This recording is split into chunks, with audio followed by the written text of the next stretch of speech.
நம்மளுடைய இந்த ராஜஸ்தான் ட்ரிப்பில் ஜெய்ப்பூரில் ஜலனா லெப்பர்ட் சஃபாரி ஒரு 3 சஃபாரி நம்ம பண்ணோம். அதை முடிச்சுட்டு அடுத்ததாக ரொம்பவும் ஃபேமஸான ரந்தம்பூர் சஃபாரி போகிறதுக்காக நாம் ஜெய்ப்பூர் ரயில்வே ஸ்டேஷன்லேருந்து ட்ரெயின் ஏறி சவாய் மதோப்பூர் ஸ்டேஷனுக்கு போனோம். அதாவது சவாய் மதோப்பூர் ஸ்டேஷன் தான் நீங்கள் ரந்தம்பூர் சஃபாரி போகணும்னா க்ளோசஸ்ட் ரயில்வே ஸ்டேஷன். அங்கிருந்து நம்ம ரூம் போட்டிருந்த ஹோட்டல் சேஃப் ரந்தம்பூர் அப்படிங்கிற ஹோட்டலில் போய் செக்இன் ஆகிட்டு அதுக்கப்புறம் லஞ்ச்லாம் அங்கேயே ப்ரொவைட் பண்ணியிருந்தாங்க. அதெல்லாம் நம்ம சாப்பிட்டுட்டு நம்மளுடைய சஃபாரி ஈவினிங் சஃபாரி புக் பண்ணியிருந்தோம்.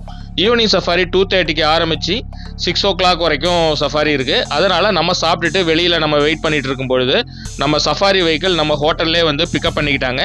அதுக்கப்புறம் நாம் அந்த சஃபாரி வெஹிக்கிளில் ஏறி நம்மளுடைய சஃபாரியை ஸ்டார்ட் பண்ணோம். இந்த சஃபாரி போகணும் அப்படின்னா நீங்கள் ஆன்லைன்லேயே டிக்கெட் புக் பண்ணணும். எப்படி புக் பண்ணுறதுங்கிறத இதோட ஃபுல் வீடியோ கீழே ரிலேட்டட் வீடியோவில் கொடுத்துருக்குறேன். அப்புறம் நம்ம ஜாலி ட்ரிப் யூடியூப் சேனல்லே இருக்குது.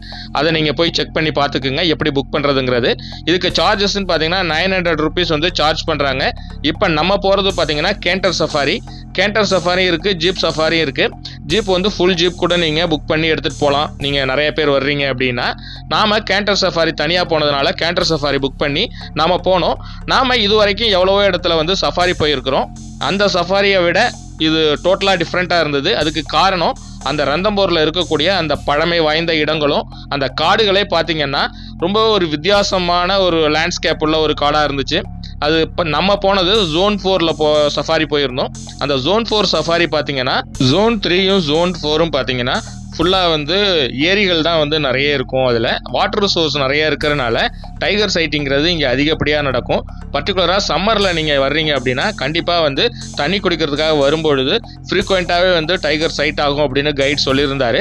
ஆனால் நம்ம போயிருந்தப்போ டைகர் எதையும் பார்க்க முடியல. அதுக்கு பதிலாக சாம்பார் டியர் பார்த்தோம். சாம்பார் டியர் இல்லாமல் நம்ம crocodiles இருந்ததுங்க. அந்த முதலைகளையும் நம்ம பார்க்கக்கூடிய வாய்ப்பு கிடச்சிது. ஆனால் நம்ம எதிர்பார்த்துட்டு போன புளியை பார்க்க முடியலங்கிறது ஒரு வருத்தமே தவிர நம்ம அதுக்கு ஒரு பெரிய லெவலில் கவலைப்படலை. காரணம் என்னென்னா அந்த ஃபாரஸ்ட்டே ஒரு வித்தியாசமாக இருந்தது. பார்க்கவே ரொம்பவே பிடிச்சிருந்தது. ஸோ அப்படி ஒரு சூப்பரான ஃபாரஸ்ட்டை நம்மளும் போய் என்ஜாய் பண்ணோங்கிற திருப்தியோட இன்னைய சஃபாரி முடிச்சிட்டோம். இதுக்கப்புறம் இன்னும் 2 சஃபாரி நம்ம புக் பண்ணியிருக்கிறோம் Zone 1 and 2ல். அதை அடுத்த வீடியோவில் நீங்கள் பார்க்கலாம்.